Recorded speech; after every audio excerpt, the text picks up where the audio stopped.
Critics' Choice Awards took place this past Sunday night.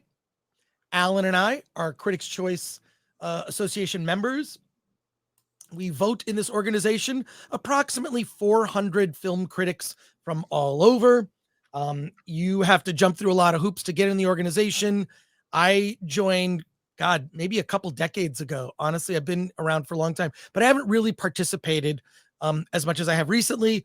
It's a very fun event. It's also very well respected from the standpoint of a lot of the nominees. If you're nominated or win at the Critics' Choice, there's a very good chance you will be nominated and win at the Oscars. So it's a very influential organization.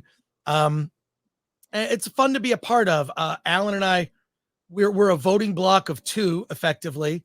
Also, I think some of our votes actually diverted, but we were able to attend, and it was a lot of fun. We're going to go through the winners in just a second, but Alan, any thoughts on the event?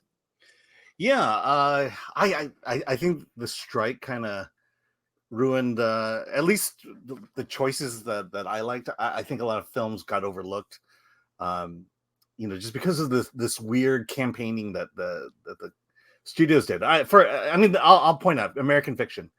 No one's seen it, but to me, it was the best picture of the year, and I think its awards run will reflect that. Because it just went national this past weekend, and still no one has seen it. So I'm a bit frustrated. Right. But I think ultimately the winners. There weren't a whole lot of surprises, and I don't think there'll be much surprises at the Oscars either. Yeah, not a lot of surprises. I mean, Oppenheimer won for Best Ensemble, whatever that means.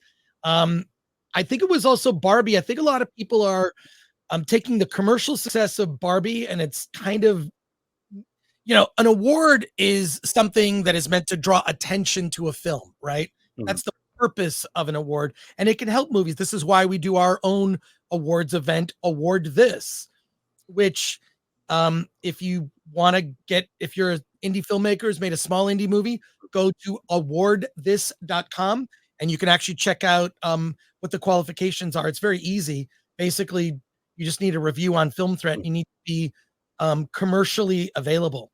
But let's go through the winners real briefly here before I show you some of the fun videos. Do you want to go bottom up, or do you want to? Should I go bottom up? I'll go bottom up. Yeah. That's a lot. It's a lot. You're going to TV right now. Go midway through because that's TV. That's TV, and we don't care about TV. We're Film Threat, not TV Threat. But best score, Ludwig Göransson for Oppenheimer. Best original song, I'm Just Ken from Barbie. Best foreign language film. Unfortunately, you and I met the director of Godzilla -1. I did not vote for this movie. I think this movie is overrated. Anatomy of a Fall. Best animated feature, Spider-Man Across the Spider-Verse. I did not vote for that. I voted for The Boy and the Heron. Best comedy, Barbie, which they actually presented on camera, which I thought was interesting because they originally weren't going to. Well, let's put it this way. Because Barbie won, they presented it on camera. Right. I think if the others won, they wouldn't have done it. Visual effects, Oppenheimer. And that's interesting that it won. I think that is a statement for best visual effects. Best hair and makeup, Barbie. Best costume design, Barbie. Best editing, Oppenheimer. By Jennifer Lame. Best production design is Barbie. Cinematography, that's an easy one. Oppenheimer. I voted for that. Adapted screenplay, American Fiction by Cord Jefferson. Yes, well deserved.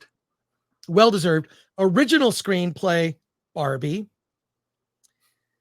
Best director, Christopher Nolan, Oppenheimer. Could not be happier about that. Also, best acting ensemble, Oppenheimer. It's so funny because every time someone won for an award for Oppenheimer, they'd get up on stage and say, "Hey, I want to shout out to my Oppen homies." They call themselves Oppen homies.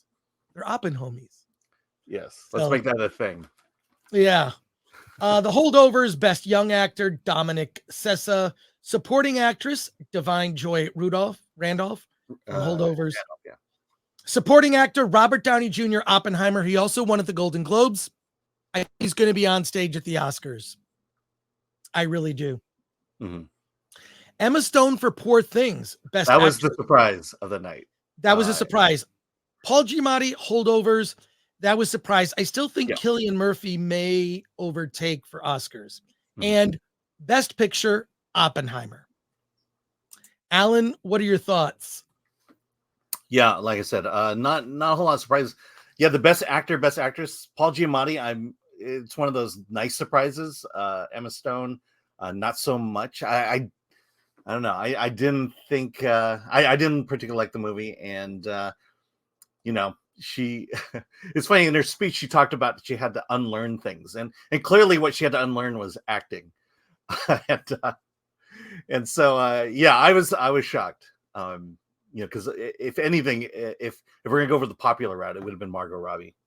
Now, I was doing the nooner with Gary, and this piece of news crossed my desk. We're just going to talk about it very briefly. And I don't think this affects us, but there are two organizations kind of battling it out for prominence. There's the HCA, which is the Hollywood Creatives Association, and the CCA, the Critics' Choice Association. And we should say we know a lot of people in the HCA. We know people in both organizations, and up until recently, you could be in both. No longer.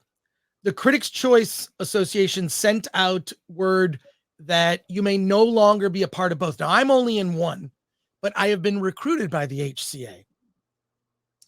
The Critics' Choice Award sent out a letter saying, we're sending this email to inform you that the Critics' Choice Association has instituted a new policy prohibiting members of the Hollywood Creative Alliance from maintaining membership in the Critics' Choice Association. If you are currently a member of HCA and CCA, please let us know if you wish to remain a CCA member. This will require confirmation from you that you have successfully resigned from HCA and are no longer on the membership list as posted on its website. They're cracking down. I did not receive this letter because I'm not in that organization, but I find that really interesting, and the timing of that interesting as well. I think that there is a battle for credibility between the CCA and the Hollywood Foreign Press. Although I'll say this, the ratings for the Golden Globes were up by like 50%. The ratings for the Emmys down. It was down by 27%. And last year was the record low ratings. Also record low. I got more stuff to share here. What are your thoughts on that, Alan? Before I mean, I've heard rumblings of that in the past. And I also didn't they say the same thing about the Hollywood Foreign Press Association, that you had to choose? No, not about the HFPA, but definitely CCA and HCA. There will no longer be crossover or people in both organizations. Yeah. Do you know why? Is that what you're going to talk about next, or do you know what prompted this? I don't know, but I do know that they're very competitive, the two organizations. I know the guy who runs the HCA, Scott Menzel. Yeah. He is really. Let me ask you this: the HCA, the first word is Hollywood. Does that imply that all the members are near Hollywood, or is it a nationwide organization? It's a nationwide organization. Okay. But most of the people are here. Let's have some fun. I'm going to share with you. I put this out last night. I know Barbenheimer is a thing, but it always should have been Oppenzilla. It's a picture of Cillian Murphy and the director of. Yes. Because let's not forget, one led to the other. Yes, Takashi Yamazaki. Yeah, that's a bizarre crossover. But right here are some photos. Hey, look, Alan. Now, this wasn't our table, but we did get some photos near it. I thought it was like, wouldn't it be great if we were at table 69? I thought that would be funny. That's Leonard Maltin. He's a giant, really inspired me as covering film. Of course, there's Takashi there. And here we are with the director of Godzilla. That was a lot of fun. And then I just want to let everyone know, I was pulling for Christopher Nolan. I was wearing Batman, and not just Batman cufflinks. That's from The Dark Knight. So there you go. I know, you kept telling everybody. It's not just the Batman. The Batman logo. It's the Christopher Nolan Batman. Yes. Okay. All right. have some videos that I think I could share. Let me show 2 of my pictures real quick. Yeah, please, if you could share. So, Yeah. one of the perks of doing all this is you got to take your daughter to these things. Yeah, you took photos of you and your daughter. Yeah, here, let me sorry, I need to get.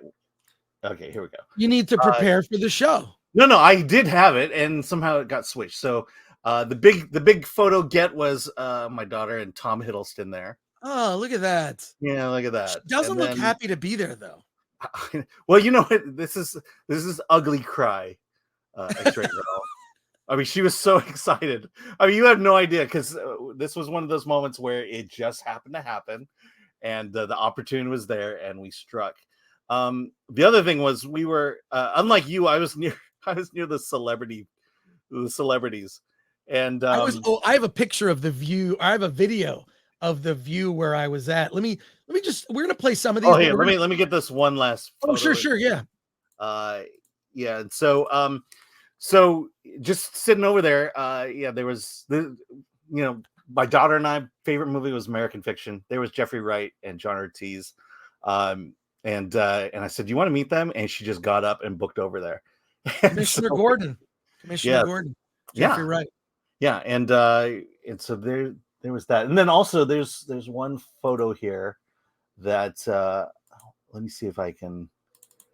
This is the cool photo. I got it here. 1 second. All right, this is the cool photo. See the guy in the blue blazer there? Yes. The guy to the left of the baseball hat? Yeah. Kevin Feige. Oh, that's Kevin Feige. He was there. Feige. Yeah. Well, there you go. Yeah, and then some random Asian girl next to me. All right. Right. All right. We're gonna post these videos for members only. I'll post a bunch. I'm gonna just show a few of these videos that we shot while we were there. I have a lot of videos to post for members only. So let's see. This is sort of the outside chaos of what it's like to be there. Okay, here it is. The calm before the storm. The calm before the storm at the Critics' Choice Awards. It does get like nuts there. And then here we look. I'm here with Ng the Merciless. Critics' Choice Awards. We are at the Critics' Choice Awards right now. It's a packed room of celebrities, stars, free booze, lots of stuff. Alan and I are getting ready. We have our lists. We voted. Alan, any thoughts? Everything I voted for won't win.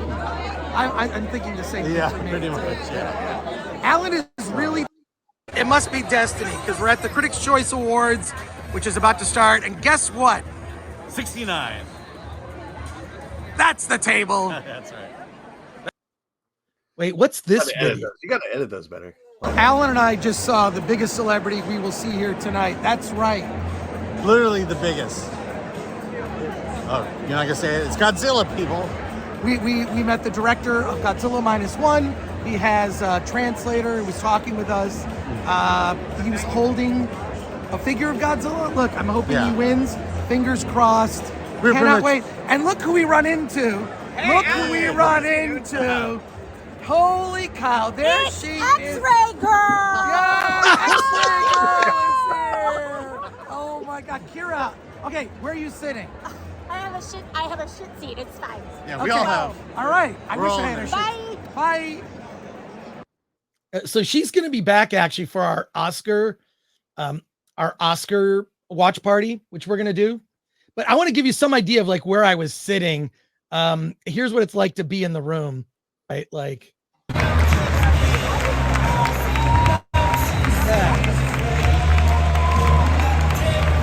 this was the Ken song, but I was kind of how far back I am. What else is here? We're going to talk quickly because we're lonely songwriters. You can watch the show. You can watch the show. I was at table 131, way in the back.